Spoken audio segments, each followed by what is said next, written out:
ಜಡಿಯ ಶಂಕರಲಿಂಗ ದೇವಸ್ಥಾನದಲ್ಲಿ ವಿಶೇಷ ಪೂಜೆ. ಲಿಂಗಸೂರು ತಾಲೂಕಿನ ನವಲಿ ಗ್ರಾಮದಲ್ಲಿ ಐತಿಹಾಸಿಕ ಪ್ರಸಿದ್ಧ ಬಣಗಾರ ಸಮಾಜದ ಕುಲದೈವ ಸುಕ್ಷೇತ್ರ ಶ್ರೀ ನವಲಿ ಜಡಿಯ ಶಂಕರಲಿಂಗ ದೇವರಿಗೆ ಬಾದಾಮಿ ಅಮಾವಾಸ್ಯೆಯ ನಿಮಿತ್ತ ರುದ್ರಾಭಿಷೇಕ, ವಿಶೇಷ ಪೂಜೆ ಮತ್ತು ಅನ್ನದಾಸೋಹ ಮಾಡಲಾಯಿತೆಂದು ಬಣಗಾರ ಸಮಾಜದ ಯುವ ಮುಖಂಡರು ವಸಂತ್ ಕುಮಾರ್ ಬಣಗಾರ ತಿಳಿಸಿದರು. ಸುಕ್ಷೇತ್ರ ನವಲಿ ಶ್ರೀ ಜಡಿಯ ಶಂಕರಲಿಂಗ ದೇವಸ್ಥಾನದಲ್ಲಿ ಕಾರ್ಯಕ್ರಮ ಹಮ್ಮಿಕೊಳ್ಳಲಾಗಿತ್ತು. ಪ್ರತಿ ಅಮಾವಾಸ್ಯೆಯಂದು ಎಲ್ಲಾ ಊರಿನ ಸಮಾಜ ಬಾಂಧವರು ಹೆಚ್ಚಿನ ಸಂಖ್ಯೆಯಲ್ಲಿ ಆಗಮಿಸಬೇಕು, ಶ್ರೀ ಜಡೆ ಶಂಕರಲಿಂಗ ದೇವರ ಆಶೀರ್ವಾದ ಪಡೆಯಬೇಕೆಂದು ಬಣಗಾರ ಸಮಾಜದ ಯುವ ಮುಖಂಡರು ಸಾಹಿತಿ ಶ್ರೀಧರ್ ಮಸ್ಕಿ ಹೇಳಿದರು.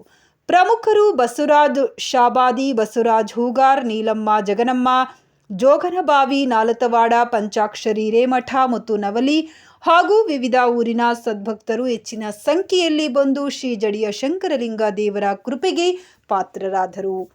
ವರದಿಗಾರರು ಬಿ ಚಂದ್ರಕಾಂತ್ ಅಂಗಡಿ, ಕಿಷ್ಕಿಂಧ ನ್ಯೂಸ್, ಲಿಂಗಸೂರು.